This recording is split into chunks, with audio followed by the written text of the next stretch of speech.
नमस्कार, कार्यक्रम issue of the डेमा स्वागत छ। म सुषमा श्रेष्ठ। दर्शकवृन्द, आज असार 15 राष्ट्रिय धान दिवस पनि किसानलाई छाडेर बाँकी सबैलाई आज असार 15 लागेको छ। दही चिउरा धान रोपाइका सन्दर्भले सामाजिक सञ्जाल छपक्कै छ। प्रत्येक वर्ष धान दिवस मनाइन्छ। प्रत्येक वर्ष चामल पनि आयात बढ्दो छ। आर्थिक वर्ष 2077-78 मा हामी नेपालीले 50 अर्बको चामल आयात गरेर खाएछौँ। कृषि प्रधान देशको दुर्गति यो भन्दा बढी नहोला। किसानलाई मल छैन, सिँचाइ सुविधा छैन, राम्रो बिउ पनि छैन। उनीहरूले उत्पादन गरेको वस्तुले भारतीय उत्पादनसँग प्रतिस्पर्धा पनि गर्न सक्दैन। कृषिबाट हुनुपर्ने जति लाभ हुँदैन। यसकारण किसान मारमा परेका छन्। तथ्य यही नै हो। संसारभरका मजदुर र किसानलाई एक हुन आह्वान गर्ने कम्युनिस्टहरू कृषि मन्त्री हुँदा पनि किसानका यी विषयमा कसैले पनि वास्ता गरेनन्। सबैले नजरअन्दाज नै गरे। किनभने मुखले किसानका कुरा गरे पनि व्यवहारमा तिनै किसानको शोषण गर्न र अत्याचार गर्नबाट हाम्रा नेताहरू कहिल्यै पनि पछि परेनन्। किसानलाई मल नदिनु, बिउ नदिनु, नक्कली बिउ दिनेलाई कारबाही नगर्नु, किसानको उत्पादनलाई सहज बजार नदिलाउनु किसानमाथिको अत्याचार र शोषण हो। यसकारण अहिलेका शासक पनि किसानका दुश्मन नै हुन्। यिनले किसानको पक्षमा हामी छौँ भन्नु समस्त श्रमजीवीहरूको अपमान हो। कृषिलाई आधुनिकीकरणतर्फ लैजाने हो भने, यान्त्रिकरणतर्फ लैजाने हो भने यो क्षेत्रमा जनसङ्ख्याको ठुलो हिस्सा अल्मलिनु पनि पर्दैन। कृषि प्रधान भनिएको हाम्रो देशले अन्न किनेर उपभोग गर्छ। 3% जनसङ्ख्या कृषिमा लगाइएको इजरायलले दुनियाँभरलाई कृषिजन्य उत्पादन बिक्री गर्छ। दुनियाँ भनेको सिप, प्रविधि र विधिको हो, मुडे बलको होइन। असार 15 मा फेसबुकमा फोटो राख्न धान रोपाई गर्नेहरू पनि छन्। गाउँको खेतबारी बाँझै राखेर सहरमा गमलामा 2वटा टमाटर फलाएर टिकटक बनाउनेहरू पनि छन्। विषय गम्भीर छ, तर यो गम्भीरता बुझ्ने न शासक भए न हामी जनता हुन सक्यौँ। आज हामी कार्यक्रम इस्यु अफ द डेमा यिनै विषयलाई जोड्नेछौँ। यसै विषयमा हामीसँग थप संवाद गर्नुको लागि स्टुडियोमा हुनुहुन्छ राष्ट्रिय कृषक समूह महासङ्घ नेपालका संस्थापक अध्यक्ष, त्यस्तै गरी उहाँ किसान अभियन्ता पनि हुनुहुन्छ उद्धव अधिकारी। म उहाँलाई स्वागत गर्छु। यहाँलाई स्वागत छ कार्यक्रममा। नमस्कार। आरामै हुनुहुन्छ? अब राष्ट्रिय धान दिवस आज किसानहरूको लागि विशेष दिन। तपाईँलाई सबैभन्दा पहिला चाहिँ म यसैको शुभकामना दिन चाहन्छु असार 15 को। एकदमै धेरै धन्यवाद। म समग्र नेपाली किसानहरूको तर्फबाट म तपाईँ र टेलिभिजन हेरिराख्नुभएका समस्त किसानलाई माया गर्ने सबै तमाम व्यक्तित्वहरूलाई यो धान दिवसको शुभकामना दिन चाहन्छु। अब विषयमा हामी जाउँला। पहिलो प्रश्न मैले यहाँलाई के गर्न चाहेँ भने, जुनसुकै विषयको उठान गरिन्छ, जुन सङ्घ संस्थाको नेतृत्व गरिन्छ, त्यो नेतृत्व गर्ने मान्छे त्यही विषयसँगको विज्ञ हुनुपर्छ अथवा त्यही क्षेत्रमा उसले काम गरेको मान्छे हुनुपर्छ भनिन्छ। तपाईँले राष्ट्रिय कृषक समूह महासङ्घ नेपाल पनि गठन गर्नुभएको थियो, त्यसको संस्थापक अध्यक्ष पनि तपाईँ हुनुहुन्थ्यो। भनेपछि तपाईँ आफू पनि किसान हुनुभयो, नभए त त्यो काम गर्नु भएन होला। एकदमै राम्रो प्रश्न गर्नुभयो यहाँले कि हामी चाहिँ यसलाई जसको सवाल उसैको नेतृत्व भन्छौँ। सामान्यतया अहिले सम्बन्धित क्षेत्रका मान्छेहरूभन्दा पनि गैर क्षेत्रका मान्छेहरूले चाहिँ अर्को क्षेत्रका मान्छेहरूको हक अधिकारको कुरा गरेको सुनिन्छ। त्यसलाई अन्यथा त नलिउँ होइन, तर पनि अझै पीडा कसलाई थाहा हुन्छ भने जसको सवाल हो, जसले भोगिरहेको छ, जसलाई त्यो एकदम भुइँ तहको समस्याहरू थाहा हुन्छ, त्यही पात्रले त्यस्ता खालका संस्थाहरूको, त्यस्ता खालका संरचनाहरूको, इभन सरकारी चाहिँ मन्त्रीकै कुर्सी पनि त्यस्ता खालका पात्रले जिम्मेवारीमा रह्यो भने त्यसले चाहिँ स्वाभाविक रूपमा सकारात्मक परिणाम छिटोभन्दा छिटो दिन्छ। अहिलेसम्म यहाँको जुन खालको जिज्ञासा रह्यो, अहिलेसम्म चाहिँ त्यो जसको सवाल उसैको लिडरसिप नभएकै कारणले गर्दाखेरि चाहिँ यो देशले यो कृषिका, विशेष गरेर कृषिको क्षेत्रमा चाहिँ राम्रो ट्र्याक पक्रिन नसकेको र अन्य क्षेत्रमा पनि यस्तै गद्रगोल। अब मैले सरल तपाईँलाई किसान अभियन्ता सुरुमा भने, किसानै भनेर चिनाउँदा पनि भयो मजाले। तपाईँले मलाई किसान भन्नलाई म खेतीपाती गर्दै अहिले भर्खरै खेत कानलाई थुनेर आएको मान्छेलाई किसान भन्न के गाह्रो भयो? गर्व गर्नुहुन्छ किसान भन्नु? असाध्यै ठुलो गर्व। किन अब हामी नेपालीहरू कृषि प्रधान देश हामी नेपालको भन्छौँ होइन, नेपालीहरू कृषि प्रधान देशमा जन्मिएको हामी यही माटोमा भन्छौँ, तर फेरि भन्ने बेला आफूलाई किसान भनेर चिनाउनु किन दुःख मान्ने? अब यो चाहिँ यो हाम्रो सामाजिक दोष हो। हेर्नुहोस् होइन, समाजले अहिले पनि 2/3 भन्दा बढी जनताहरू कृषि पेसामै संलग्न छन् र हामीले गरेको कर्मको चाहिँ नि त्यसको मूल्य हामीले चिनेनौँ कि जस्तो लाग्छ मलाई। कम्तीमा किसानलाई मात्रै सम्मान गर्ने हो भने पनि 2/3 जनताले 2/3 जनताप्रति सम्मान हुन्थ्यो। तर हामी चाहिँ नि त्यहाँनिर पनि अलिकति काहीँ न काहीँ चुकेका छौँ। हामीले यो जो चाहिँ यो माटोमा खेल्छ, माटोमै रमाउँछ, ऊ आफू पालिन त धेरै परको कुरा भयो, उसले सिङ्गो तपाईँको चराचर जगतलाई पाल्छ, त्यस्तो खालको एउटा एउटा एकदम धनी पात्र हो आफूलाई, तर अहिले समाज चाहिँ यस्तो विकास हुँदै गएको छ कि माटो छुने मान्छे, खेतीपाती गर्ने मान्छे, यो चाहिँ अलिकति सामाजिक रूपमा अलिकति अपहेलित मान्छे जस्तो खालको चाहिँ व्यवहार अहिले समाजले गर्छ। त्यो दुर्भाग्यपूर्ण कुरा हो र त्यसैको परिणाम त मान्छेहरू खेतीपातीबाट पलायन हुँदैछन्, जमिनहरू बाँझो हुँदैछ, आयातका ग्राफहरू बढ्दा छन्। यो चाहिँ निकै नराम्रो पक्ष हो। जबकि त्यो एउटा किसानले धेरै ठुलो क्षेत्रलाई योगदान गरे, तपाईँको जैविक विविधतादेखि लिएर जलवायु अनुकूलित खेतीपातीहरूदेखि लिएर बिउहरूको संरक्षण गर्नेदेखि लिएर खेतीपातीको दुनियाँ पद्धति प्रणालीहरू संरक्षण गर्नेदेखि लिएर कृषि संस्कृतिको जगेर्ना गर्नेदेखि लिएर यति धेरै काम गरेको छ, माटो संरक्षण धेरै कुरा गरेको छ। तर त्यो कुरा चाहिँ तिमीले यति धेरै राम्रो काम गरेका छौ भनेर कसैले भन्दा पनि भन्दिएन। अनि हामी आफैले पनि त्यसलाई चाहिँ हामीले आफूले गरेको कुरालाई चाहिँ त्यसलाई राम्रोसँग हामीले राम्रो गर्वपूर्ण काम गरेका छौँ भनेर हामीले आफूले पनि दाबी गर्न सकेनौँ, अथवा हाम्रा आवाजहरू मसिना भए र त्यसले गर्दा अरूको यसलाई यो किसानलाई डोमिनेट गर्ने आवाजहरू ठुला भएर अहिले चाहिँ मान्छेहरूले म किसान हुँ भन्नका लागि चाहिँ अलिकति पछाडि हट्नुपर्ने, हस्किनुपर्ने अवस्थाको सिर्जना भएको छ। र म आज यहाँको यो महत्त्वपूर्ण टेलिभिजन मार्फत चाहिँ तमाम यो चाहिँ नेपाली किसान आमा दाजुभाइ दिदीबहिनीहरूलाई चाहिँ आफ्नो पेसाप्रति गर्व गरौँ। आज यो 19औं धान दिवसको सन्दर्भमा आफ्नो परिचय दिँदाखेरि अरू हजार परिचय होला, हामीसँग ठुलो ठुलो विशिष्ट वरिष्ठ परिचय होला, तर म किसान हुँ भन्नु नछोडौँ। त्योभन्दा ठुलो पोजिसन, त्योभन्दा ठुलो चाहिँ पद अर्को केही छँदै छैन। अब यहाँले 19औं धान दिवसको सन्दर्भ पनि निस्किहाल्यो, समस्याहरू के छन् भनेर पनि केही अन्य हामी विश्लेषण गरौँला। तर केही कुराहरू निस्किँदै गर्दा पनि 50 अर्बको त हामीले 77-78मा चामल किनेरै खाएछौँ कि होइन। यो परिस्थितिमा अहिलेको अवस्थामा 19औं धान दिवस मनाउँदै गर्दा यसको महत्त्व र सान्दर्भिकतालाई कसरी लिने? अब म विगत 1 दशकदेखि अलि कृषिलाई नजिकबाट हेरेको छु। यो चाहिँ यहाँका नीति कार्यक्रमहरू, सरकारले घोषणा गरेका नाराहरू, अनि सबै क्षेत्रबाट हेर्दाखेरि चाहिँ यो वास्तवमा अब दिवस मनाउने जाँगर चाहिँ मरेर गएको छ आजभोलि। यो चाहिँ जति दिवस मनायो, गत साल तपाईँको 50 अरबको तथ्याङ्क तपाईँले भन्नुभयो, यो साल पनि 11 महिनाको तथ्याङ्क अस्ति भर्खरै सार्वजनिक भएको छ। लगभग 27 अरबको चामल आइसकेको छ 11 महिनामा, 15 अरबको जतिको धान आइसकेको छ, 1 अरब 17 करोड भन्दा बढीको त धानको बिउ मात्रै आइसकेको अवस्था छ। भनेपछि यो वर्ष पनि 50 अरब नाग्ने सम्भावना देखिसकेको छ। भनेपछि दिवस त पोहोर पनि मनाएकै हो, नारा त पोहोर पनि लगाएकै हो। आत्मनिर्भरताको कुरा गरेको त नाराबाट हेर्नुहुन्छ भने हामीले अहिले 19वटा नाराहरू बनाउँदै गर्दा हामीले 6-7 वटा जति त आत्मनिर्भरताकै नारा लगाएका थियौँ। तर त्यसले के सार्थकता पाएर हामी वर्षको एकपटक हिलोलाई भलै माया नगर्ने अथवा हिलोलाई चाहिँ अलिकति तल्लो दर्जाको हेर्ने ठुला सुकिला मुकिलाहरू पनि खेतीमा ओर्लेको देख्दा हामी किसानहरू पनि उत्साहित हुन्थ्यौँ र हामी पनि सँगसँगै कुम जोडेर चाहिँ हामी धान रोप्थ्यौँ। ठुला मान्छेहरू पनि हाम्रा चाहिँ पेसामा आए, हाम्रो माटोमा ओर्ले भनेर हामीलाई गर्व लाग्थ्यो। तर त्यो चाहिँ वास्तवमै हामीले ठिक गरेनछौँ कि जस्तो लाग्न थालेछ आजभोलि आएर। किनभने किसानका बारेमा, किसानका लागि कसैले पनि केही पनि गरेन। त्यो किसान आफ्नै बुताले जति गर्न सक्यो त्यति गरिरहेको छ। त्यो बाहेक सरकारको तर्फबाट, सम्बन्धित निकायहरूको तर्फबाट किसानको कहिलेकाहीँ झुकेर नाम लिनु बाहेक अरू काम भएको देखिया छैन। त्यही भएर एकदम उत्साहका साथ दिवस मनाउने अवस्था पनि छैन। तर त्यो भन्दै गर्दा दिवस, किनभने धान खेती त हाम्रो परापूर्व कालदेखि पुर्खाहरूले गर्नुहुन्छ। अहिले हामीले धान दिवस त मनाउन थालेको 19 वर्षको मात्र इतिहासलाई हेर्ने हो भने यो दिवस भन्दा अब है हामी सचेत हुनुपर्छ है, खबरदार। एकदमै यो चाहिँ होइन, यो कुरा अब भनौँ न, हामीसँग लगभग 5000 वर्षको नेपाली कृषिको इतिहास छ र हामी भर्खर चाहिँ 2061मा युएनले महसुस गरिसकेपछि 61 को मङ्सिरको 29 गतेको क्याबिनेटले चाहिँ लौ धान दिवस मनाउनुपर्छ भनेर नार्कको चाहिँ प्रस्तावमा एउटा निर्णय भयो र 62बाट चाहिँ यो धान दिवस मनाउन थालिएको सन्दर्भ छ। तर त्योभन्दा अगाडि 19 वर्षभन्दा अगाडि त मैले भनिसकेँ 5000 वर्षको इतिहास छ र जसलाई विशेष गरेर नेपाली आम किसानहरूले असार 15लाई विशेष गरेर दही चिउरा खाने दिनको रूपमा, विशेष पर्वको रूपमा, यो धान प्रतिको सम्मान जाहेर गर्ने दिनको रूपमा त किसानहरूले मनाउँदै आएका छौँ। यो चाहिँ यो सरकारले दिवस घोषणा गरेपछि धान दिवस मनाउन थालिएको होइन।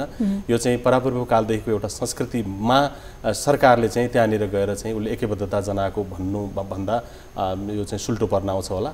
र त्यसैले यो दिवसका बारेमा आम नेपाली किसानहरू आज पनि एकदम राम्रोसँग समयमा वर्षात भएको छ, खेतीमा रमाइराख्नु भएको छ, मानु खाएर मुरी उब्जाउने काममा अहिले लागिराख्नु भएको छ।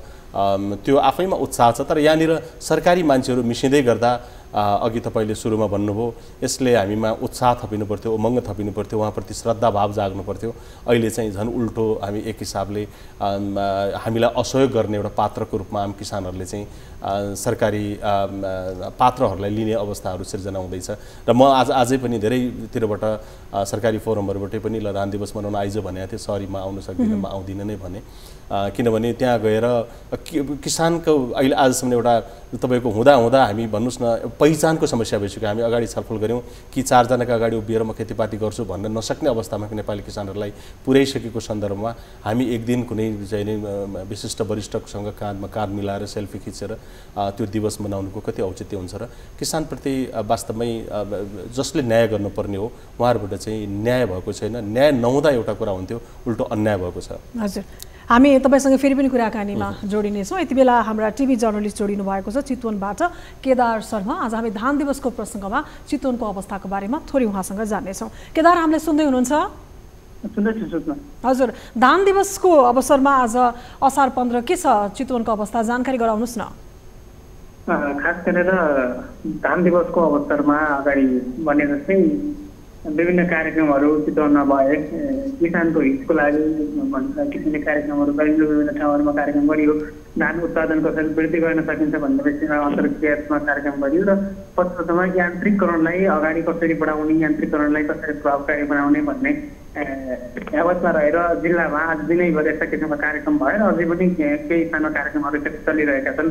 वास्तवमा किसानहरू यसरी कार्यक्रम भइरहँदाखेरि जुन किसिमले उत्साहित देख्नु पर्थ्यो त्योबाट किसान उत्साहित भएको चाहिँ पाएन। किनभने सरकारले समयमा मल उपलब्ध गराउन सक्ने र यो मलको कुरा मात्रै नभएर बिउ राख्ने बेलामा पनि यहाँका धेरै किसानले आफूले रोजेको बिउ चाहिँ समयमा उपलब्ध नभएका कारणले गर्दाखेरि पनि मल बिउ नै समयमा उपलब्ध गराउन सकेका छैन भने यस्तो किसिमले कार्यक्रम चाहिँ खासै प्रभावकारी हुन्न भन्ने किसिमले किसानहरू चाहिँ त्यति खुसी भएको चाहिँ हामीले पाएनौँ समग्र आजको दिनको कुराकानी गर्ने हो।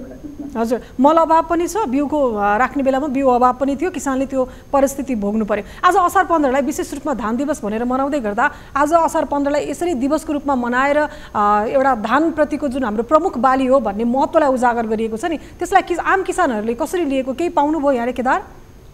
जस्तो चितवनमा तपाईँको 30,500 हेक्टरमा चैती र वर्षे धान गरेर धान उत्पादन भनौँ न धान लगाइन्छ। यसरी यति धेरै क्षेत्रफलमा ठुलो क्षेत्रमा धान लगाउँदै गर्दाखेरि यहाँ किसानहरू यो पटक होइन अघिल्लो पटक होइन पटक मलकै विषयलाई लिएर चाहिँ सरकारले मलै दिनु नसकेको भन्ने किसिमले चाहिँ प्रश्नहरू गर्ने, अलिकति आग्रह गर्ने। हुन त सरकारले पनि दिन नसकेको अवस्था, दिए पनि थोरै दिने, थोरै चाहिँ कोता हाल्ने, बिउको पनि त्यस्तै समस्या रह्यो। र किसानको भनाइ चाहिँ के हो भने यसरी कार्यक्रम गरिरहनुको औचित्य छैन। किसानको यसरी कार्यक्रम गरिरहनु, एक दिन आएर हिलोमा खेल्नु, आएर सेल्फी खिच्नु, यस्ता किसिमको कार्यक्रमले भन्दा पनि कसरी समाधान हुन्छ त? पछिल्लो समय रोपारदेखि खेतलाहरूको विषयमा पनि चर्चा आएका छन्। र यान्त्रिकरणमा लैजाने भनेर बस चलाइरहँदाखेरि यान्त्रिकरणमा लैजानको लागि लगानी चाहिँ नगर्ने, लैजान्छौँ भन्ने जुन चाहिँ चितवनमा यान्त्रिकरणको विषय आजभन्दा 9 वर्ष अगाडिबाट उठेको। आजभन्दा 9 वर्ष अगाडि चितवनमा मेसिनबाट धान रोप्न सुरु गरिएको। हालसम्म आउँदाखेरि जम्मा 9वटा मेसिन छ। 9 वर्षको अवधिमा 9वटा मेसिन धान रोप्ने भनेपछि यस्ता बहस र पहिलो दुई किसिमका यस्ता कार्यक्रमले गर्दाखेरि किसानहरू चाहिँ परिणाम खोजिरहेको अवस्था छ र जुन किसिमको परिणाम आउनु पर्ने हो त्यो चाहिँ नभएको भनेर चाहिँ किसानको चाहिँ भनौँ न त्यो भाव बुझ्नु सकिन्छ। हस्, जानकारीको लागि धन्यवाद केदार। हाम्रा टिभी जर्नलिस्ट केदार शर्मा हामीसँग जोडिनु भएको थियो। उद्धव सर, यहाँले पनि सुन्नुभयो, उहाँले मुख्य 3टा कुरा गर्नुभयो। एउटा भनेको मलको अभाव, यो त प्रत्येक वर्ष दोहोरी राखेको हो होइन। जब खेतीको समय हुन्छ मल अभाव भनिन्छ, पहिले पूर्व तयारी देखिँदैन। अर्को भनेको बिउ राख्ने बेलामा पनि उन्नत जातको धानको बिउ भनिन्छ, तर किसानहरू पछि धान उत्पादन नहुने, भुस मात्रै उत्पादन हुने समस्याबाट पनि पीडित छन्। त्यो दोस्रो कुरा भयो। अर्को भनेको सरकारले यान्त्रिकरण गरौँ, सहज रूपमा प्रविधिको प्रयोग गरौँ भन्छ, त्यहाँ पनि चुकेको छ। समस्याहरू अलिकति बताइदिनुहोस्। अब यस्तो हो कि अब मैले अब यो हेर्नुहोस् न, भन्ने अप्ठ्यारो छ। हाम्रो देशको शैक्षिक सत्र कहिलेबाट सुरु हुन्छ भन्दा सरकार आफैले ल अब यो चाहिँ वैशाखबाट गर्ने भन्ने सकियो। आजसम्म किताब छैन बच्चाहरूलाई हैन। असारमा धान रोपिने कुरो त यहाँ अहिले भएका यो देशका वरिष्ठ विशिष्टहरू जन्मिनुभन्दा अगाडिदेखिको प्रचलन हो नि त। उहाँहरू त्यहाँ नियुक्ति भएपछिको चलन होइन यो। असारमा मल चाहिन्छ भन्ने कुरा जस्तो सिम्पल कुरा पनि सम्बन्धित नीति निर्माताहरूलाई थाहा हुँदैन, त्यो जिम्मेवारी लिएर बसेका कर्मचारी मित्रहरूलाई थाहा हुँदैन, अथवा त्यसबाट त्यसको कृषिको प्रवर्धन गर्न भनेर चाहिँ इलेक्टेड भएर गएका जनप्रतिनिधिहरूलाई थाहा हुँदैन भने अरू के थाहा हुनसक्छ? पहिलो कुरा होइन मलको कुरा। न हामीले विकल्पका कुरा गऱ्यौँ, न हामीले चाहिँ यसको दिगोपनका कुराहरू गऱ्यौँ, न हामीसँग भएका स्थानीय स्रोत साधनहरूलाई मलमा प्रयोग गर्न सक्ने अथाह सम्भावनाहरू छ। आज हामी त्यो बहस गर्ने कि नगर्ने होइन, एउटा कुरा त्यो हो। न हामी त्यतातिर बहस गऱ्यौँ। हामी एकहोरो तपाईँको विश्वव्यापी रूपमा मूल्यवृद्धि भएर चाहिँ नि तपाईँको 450 चाहिँ नि डलरको चाहिँ नि प्रति मेट्रिक टनको मल अहिले चाहिँ 900 950 पुगिसकेको अवस्था छ। यो सरकारले थेग्न सक्ने कुरा पनि छैन, किसानले थेग्न सक्ने अवस्था पनि छैन। र यो रासायनिक मललाई हामीले चाहिँ अहिले जसरी यो महत्त्वपूर्ण चाहिँ प्राथमिकता दिइरहेका छौँ आम नेपाली किसान र सरकारवालाहरूले, अब हामी योभन्दा बाहिर निक्लिनुको विकल्प छैन। हाम्रो विकल्प के हुन सक्छ? असाध्यै धेरै विकल्पहरू छन्। हामीसँग अहिले नगरपालिकाको तनावको कुरा, हामी नगरपालिकाको फोहोर व्यवस्थापनबाट हामी हेर्न सक्छौँ होला होइन। अहिले हरेक नगरपालिकाहरूसँग चाहिँ यो नेपाललाई के भन्छ उपभोग गरेर बढी हुने खालका चाहिँ तपाईँको कम्पोस्ट मलहरू चाहिँ छन्, त्यसलाई यदि राम्रोसँग व्यवस्थापन गर्ने हो भने। अर्को कुरा, हामीसँग लगभग 45% जङ्गलले ढाकिएको मुलुकमा बस्छौँ हामी। जुन जङ्गलमा भएका ती सोत्तर पत्करहरू छन् त्यो चाहिँ तपाईँको हिउँदमा चाहिँ आगलागी भएर डढेर सेद्दिन्छन्। हामीले त्यसलाई चाहिँ मल बनाउने त्यतातिर हामीले किन चाहिँ हाम्रा प्रविधिहरू विकास हुन सक्दैनन्?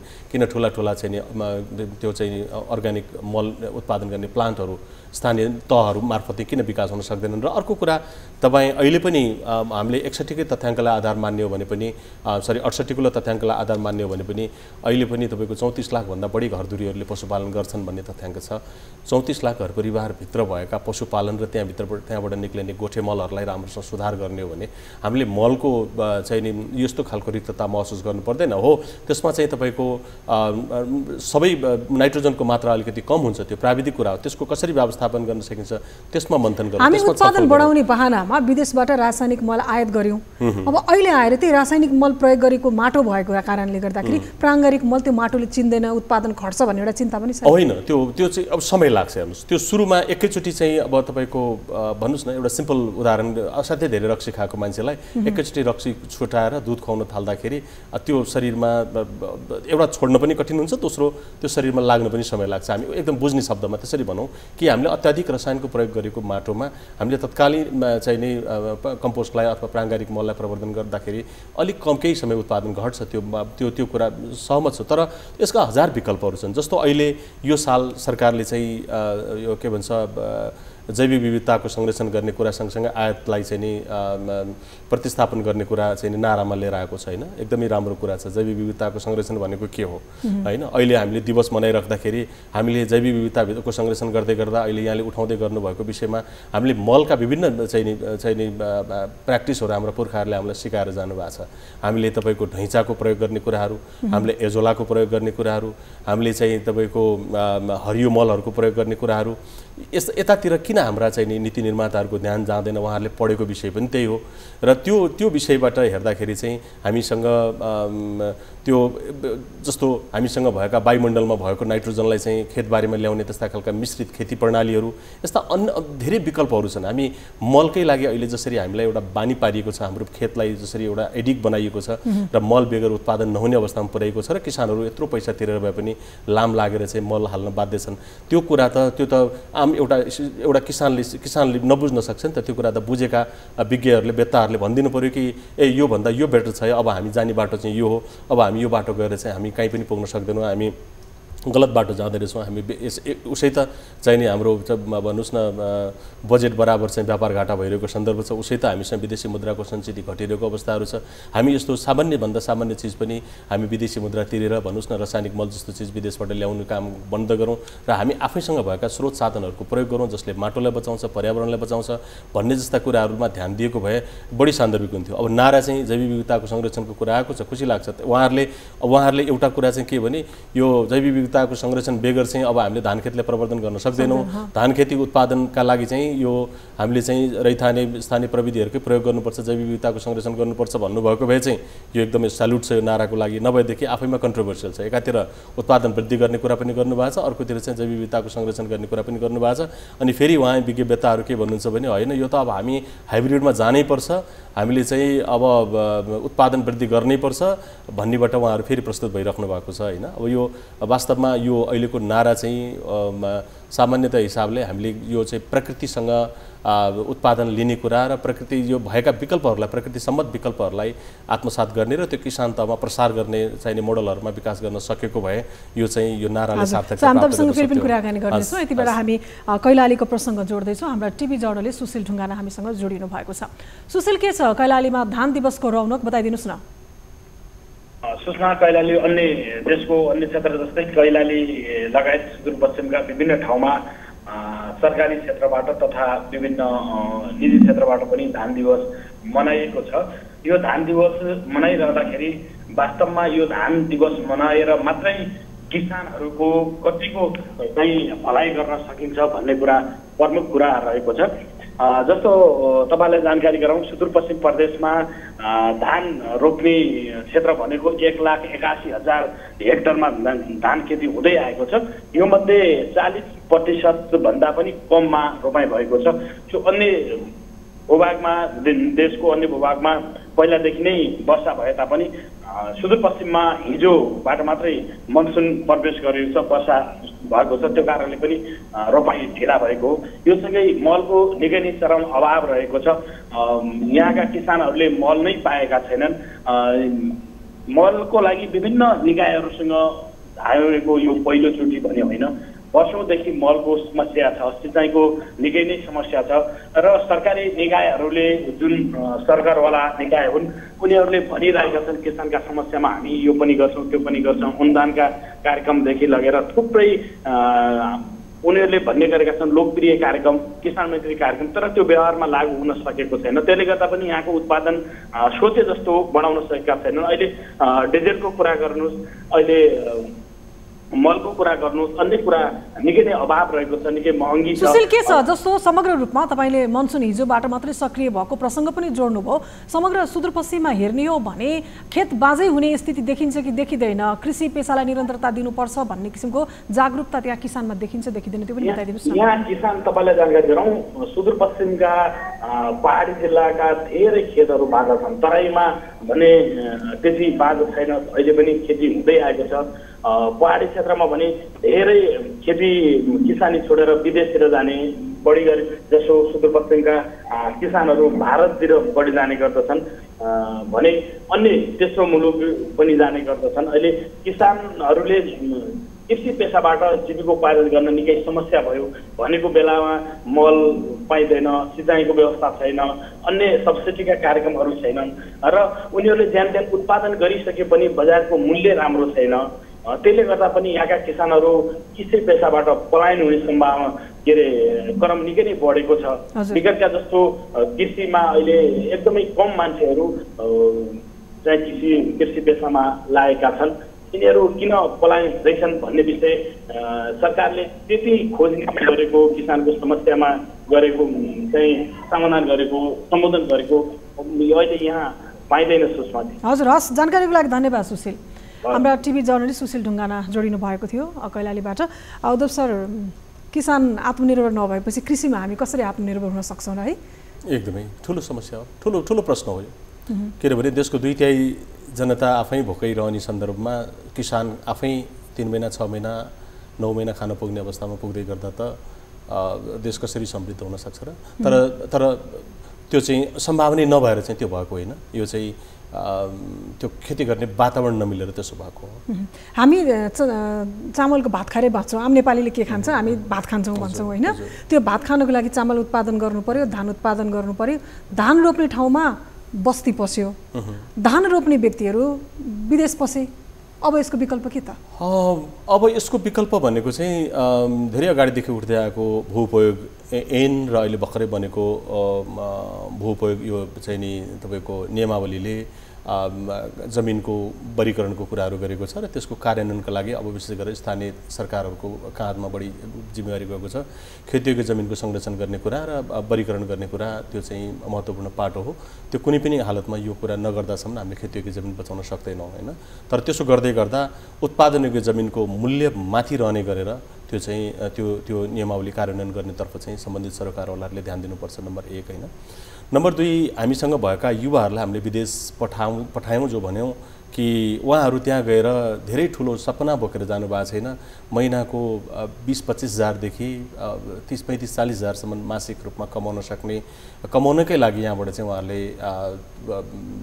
त्योभन्दा ठुलो सपना बोकेर हाम्रा दाजुभाइ दिदीबहिनीहरू विदेश जानुभएको छैन। त्यो विदेशको ठाउँ त्यो मुगलानमा उहाँहरूलाई कति हन्डर होला ठक्कर होला त्यहाँको चाहिँ नि त्यो आफ्नो परिवार छोडेर होइन, त्यो धेरै ठुलो पीडाको विषय हो। अब हामीले युवालाई किन यहाँ चाहिँ नि यस्तो एउटा भन्नुहोस् न अहिले 16 देखि 40 वर्षको चाहिँ नि युवाहरू नै 50% भन्दा बढी चाहिँ युवाहरू भएको समयमा पनि हामीले उहाँहरूलाई यो उत्पादनका क्षेत्रहरूमा हामीले अड्याउन सकेनौँ, टिकाउन सकेनौँ। भनेको महिनाको 20-30 हजार रुपियाँ पनि उहाँहरूलाई दिने खालको रोजगारको सृजना गर्न सकेनौँ। त्यो हाम्रो कृषिमा आधारित उद्योगहरू हुन सक्थे, अन्य धेरै खालका त्यस्ता सम्भावनाहरू हुन सक्थे। ती सबै सम्भावनाहरूलाई च्युत गरेर हामीले उहाँहरूलाई चाहिँ बाध्यतावश विदेश लखेट्यौँ। सरकारकै चाहिँ नै संरचनाहरू मार्फत होइन, वैदेशिक रोजगार प्रवर्धन केन्द्र मार्फत उहाँहरूलाई फ्री टिकट र फ्री भिसा भनेर हामीले चाहिँ विदेश लखेट्यौँ र आज उहाँहरूले पठाएको रेमिटेन्सको भरमा हामीले चाहिँ आज चाहिँ देशको मेरुदण्ड चाहिँ कृषिबाट रेमिटेन्स चाहिँ नि प्रधानको बनाएको अवस्था छ। यो निकै लज्जास्पद विषय पनि हो र दुःखलाग्दो विषय पनि हो। हामीसँग अथाह सम्भावनाहरू हुँदाहुँदै पनि हामीले हामीसँग भएको शक्तिलाई चिन्न सकेनौँ र त्यो शक्तिको सदुपयोग गर्न सकेनौँ। त्यो शक्तिको सदुपयोग गर्नका लागि यहाँ खडा भएका राजनीतिक दलहरू, यहाँ खडा भएका चाहिँ नि कृषिका संरचनाहरू, यहाँ लगायतका अन्य विभिन्न संरचनाहरूले यो शक्ति विशेष गरेर कृषिमा जन्मजात एउटा चाहिँ दक्ष जनशक्ति होइन, उत्पादनका क्षेत्रमा उसले फेरि कुनै थप तालिम लिइराख्नु जरुरी छैन, उसले पुर्खाबाट धेरै कुरा सिकेर आएको एउटा दक्ष जनशक्तिलाई हामीले चाहिँ विदेश जान बाध्य बनायौँ। यो चाहिँ दुःखलाग्दो विषय हो। हजुर, हस्, हामी कार्यक्रम इस्यु अफ द डेमा रहेका छौँ। फेरि पनि हामी कुराकानीको क्रमलाई अगाडि बढाउनेछौँ। पालो भएको छ ब्रेकको।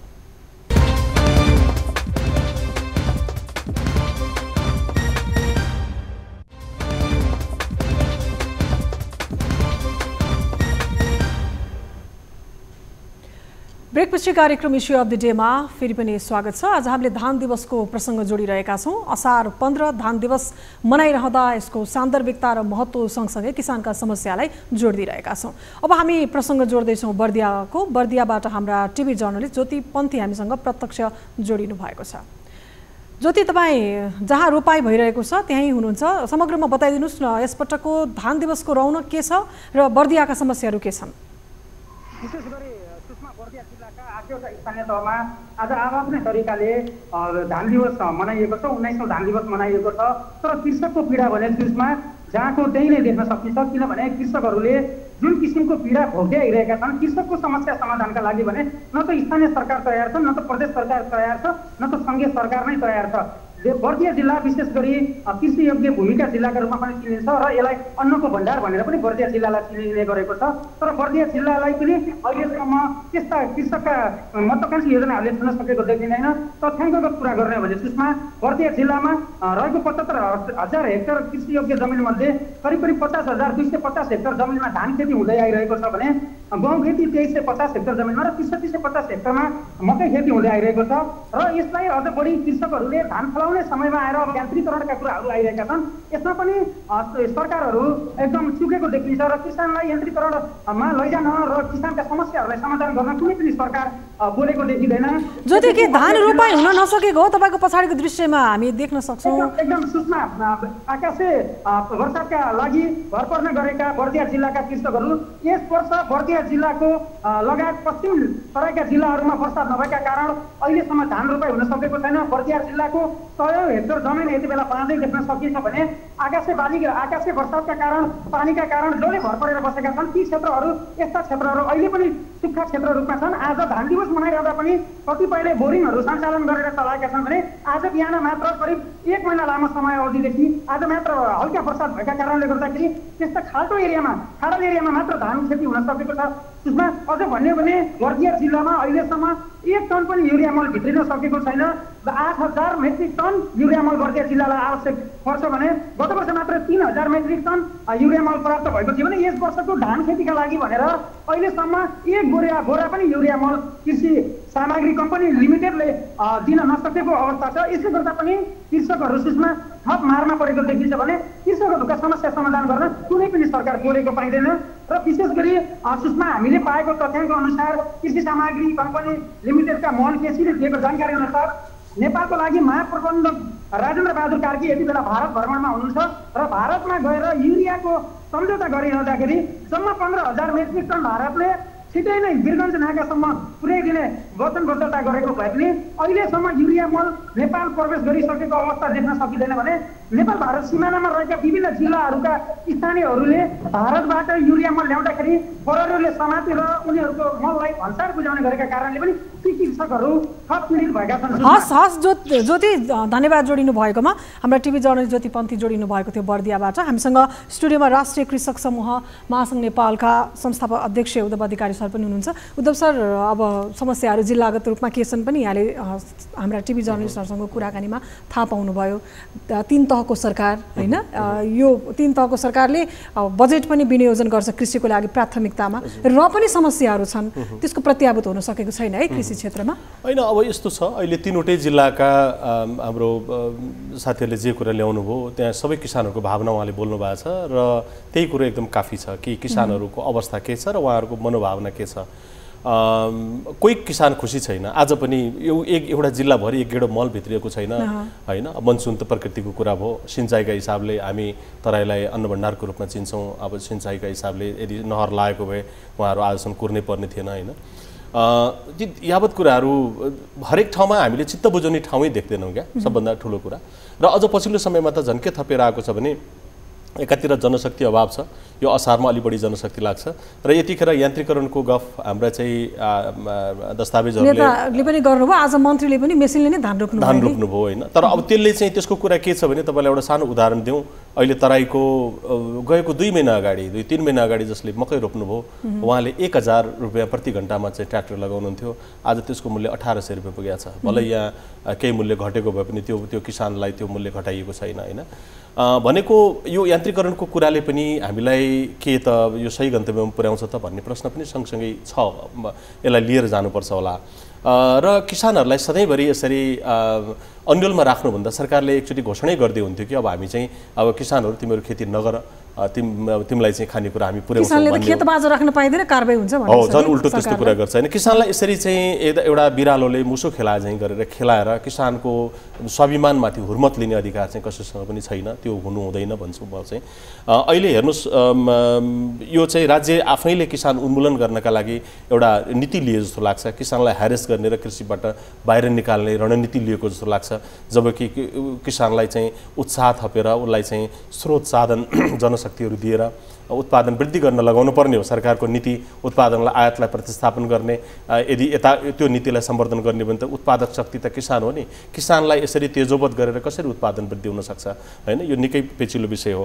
अब अहिले चाहिँ समग्रमा हेर्दाखेरि आजै पनि हामी खाद्य सुरक्षाका हिसाबले 52% भन्दा बढी नेपालीहरू खाद्य असुरक्षित छौँ भनेका छौँ र त्यसमध्ये अझ 10% त झनै एकदम धेरै नै चाहिँ खाद्य असुरक्षित छौँ भनेर भनिरहेको सन्दर्भमा हामीसँग भएको प्रकृतिले दिएको यस्तो राम्रो एउटा सिजन छ कि धान रोप्ने समय, यतिखेर पनि अब हामीले जमिनहरूलाई हराभरा बनाउनका लागि किसान तयार छ, खेतमा जान तयार छ। रोप्ने बेलामा के भन्छ बिउ पाउँदैन, रोप्ने बेलामा मल पाउँदैन, अब रोप्ने बेलामा चाहिँ तपाईँको जनशक्ति पाउँदैन। अनि उसले अघि पछि त्यो युवा कतारमा भयो नि, मलेसियामा भयो नि, जहाँ भए पनि धेरै याद हुँदैन। यतिखेर ती आमा दिदीबहिनीहरूलाई त्यो घरको केटा मान्छेको याद आइरहेको छ। कोही भएको भए कुटा कोदालो बोकेर खेतमा गइदिन्थ्यो कि त्यसले आली लगाइदिन्थ्यो कि, एउटा त्यो खालको भरोसा गर्नुपर्ने पर्ने एउटा हेर्नुस् त्यो ठाउँमा बसेर हेर्ने हो भने चाहिँ निकै दुःखद अवस्था छ। तर अब हामी एक दिन चाहिँ गएर के हुन्छ दौरा सुरुवाल चाहिँ नि खोलेर गाडीमा राखेर त्यो चाहिँ एक दिन गएर हिलोमा रमिता गरेर चाहिँ यसरी हामी धानमा आत्मनिर्भर पनि हुँदैनौँ, यसरी किसानको स्वाभिमान वृद्धि पनि हुँदैन। हजुर, अब यहाँनिर मलाई जोड्नमा लाग्यो मल पाएन भनेर किसान रोगको पनि हामीले देखेका छौँ, मलकै लागि लुछाचुरी भएको पनि हामीले देख्यौँ होइन, उखुको मूल्य नपाउँदा किसानहरू रोगको पनि हामीले देखेकै हो होइन। आज किसान रुँदै गर्दा भोलि आम उपभोक्ता रुनुपर्छ, आम उपभोक्ता रुइसकेपछि यसले जसरी भनौँ न हामी आयात बढाउँछौँ, व्यापार घाटा हुन्छ अनि फेरि सरकार रुनुपर्ने दिन आउँछ। यो चाहिँ प्रश्न छ नि, छर्लङ्ग छ। एकदमै हामी यस्तो सङ्घारमा आइसकेका छौँ कि तपाईँलाई सानो उदाहरणको रूपमा अहिले दिउँ, अहिले हामीलाई छिमेकी देशहरूले चिनी पठाउँदैनन्, गहुँ पठाउँदैनन्। यसै गरी निकट भविष्यमै चामल नपठाउने निर्णय गर्यो भने हाम्रो अवस्था के होला? आज हामी कृषि प्रधान मुलुक भएर पनि हामी आम नेपालीहरूको भान्सामा प्रत्यक्ष परोक्ष रूपमा तपाईँको छिमेकी मुलुकको चामल नै चाहिँ पाकिरहेको अवस्था त हो नि होइन। त्यसलाई त्यो कुरालाई हामीले मध्यनजर नगर्ने हो भने भोलि यहाँ वाद व्यवस्था यो चाहिँ मेरो तेरो कसैले भन्नेवाला छैन, भोको पेटले तपाईँले चाहिँ कसैलाई रेस्पेक्ट गर्नेवाला छैन, त्यो विद्रोहको अवस्था धेरै टाढा छैन। त्यसैले आजै हामीले त्यो यति एउटा क्रिटिकल अवस्थामा आइसक्दाखेरि पनि हाम्रा नीति निर्माताहरूको चेत किन नपलाएको? आज एक दिन चाहिँ हिलोमा गएर उभिने होइन कि, यो त 365 दिन किसानसँग यी चाहिँ सरकारी मान्छेहरू, यी सरकारी प्राविधिकहरू किन सँगै बस्ने योजनाहरू बन्दैनन्? किन किसानलाई होस्टेमा हैसे गर्ने चाहिने प्राविधिकहरू स्थानीय तहसम्म पुग्दैनन्? किसान तका हातमा गोठमा खोरमा किन पुग्दैनन्? यो नीति किन के नभएका विज्ञहरू नभएका हुन् त? हामीसँग कर्मचारी नभएकै हो त? हामीसँग स्रोत साधन नभएकै हो त? होइन नि, छ त। तर त्यो किन त्यहाँ पुगिराखेको? जसरी चुनाव आउँदा नि नेताले आफ्ना कार्यकर्ताहरूलाई गाउँमा चुनाव प्रचार गर्न पठाउँछ, त्यस्तै कृषि उत्पादन गर्ने बेलामा त्यही कार्यकर्ता नेतालाई आफ्नो गाउँको जमिन चाहिँ तिमी पहिला खेती गरेर आऊ अनि राजनीति गर भन्ने वातावरण बनेको भए पनि हामी आज त्यहाँ पुगिसकेका छौँ। हेर्नुहोस्, हामीले त्यो कति महसुस गरेका छैनौँ थाहा छैन होइन। अहिले चाहिँ जुन हिसाबले हामीसँग चाहिँ विदेशी मुद्राको सञ्चित कम भइरहेको सन्दर्भ, किनेरै खानेलाई पनि आफूसँग पनि पैसा हुने नम्बर 1, नम्बर 2 किनेरै खानेलाई पनि बेच्नेले बेच्दिनु पर्यो, नम्बर 2, नम्बर 3 हामीसँग भएको उत्पादनले पुग्ने अवस्था चाहिँ कम छ, त्यसलाई कसरी वृद्धि गर्न सकिन्छ भन्ने बारेमा यहाँका चाहिँ तपाईँको कृषिको जिम्मेवारी लिएका देशका वरिष्ठ विशिष्टहरूले चाहिँ यो बारेमा चाहिँ एकदम आकस्मिक बैठकहरू राखेर छलफलहरू राखेर यसलाई चाहिँ कसरी सहयोग गर्न सकिन्छ भन्ने बारेमा चाहिँ सोच्नु पर्दैन। अब हामी यसै गरी बस्दै जाँदा त भोलि सबै राम भरोसेमै चल्ने हो भनेदेखि त अलग कुरा हो। नत्र यसका लागि चाहिँ गठन भएका नियामक निकायहरू, त्यसलाई सहजीकरण गर्ने निकायहरू, त्यसलाई सहयोग गर्ने निकायहरू खोइ त चलायमान भएको? यो त फेरि पनि आजका मिति असार 15सम्म पनि कर्मकाण्डमै रमाइरहेको अवस्था देखिन्छ त। यसरी त हामी कसरी गन्तव्य पुग्न सक्छौँ? अब यहाँले कर्मकाण्डको प्रसङ्ग जोडिहाल्नुभयो, हामी अन्त्यमा छौँ। भोको पेटले केही पनि सम्भव हुँदैन होइन, पहिला सुरुमा पेट भर्नु पर्यो। यो स्थितिलाई सबै गम्भीर रूपमा बुझ्दै पनि हामी चुकेका छौँ। हामीले गर्नै पर्ने र यो आम उपभोक्ता पनि त्यसमा दोषी हुन्छ, किनभने हामीले हाम्रो खाने आनी बानी व्यवहार पनि परिवर्तन गऱ्यौँ क्या, त्यसको प्रभाव पनि कृषिमा देखिन्छ।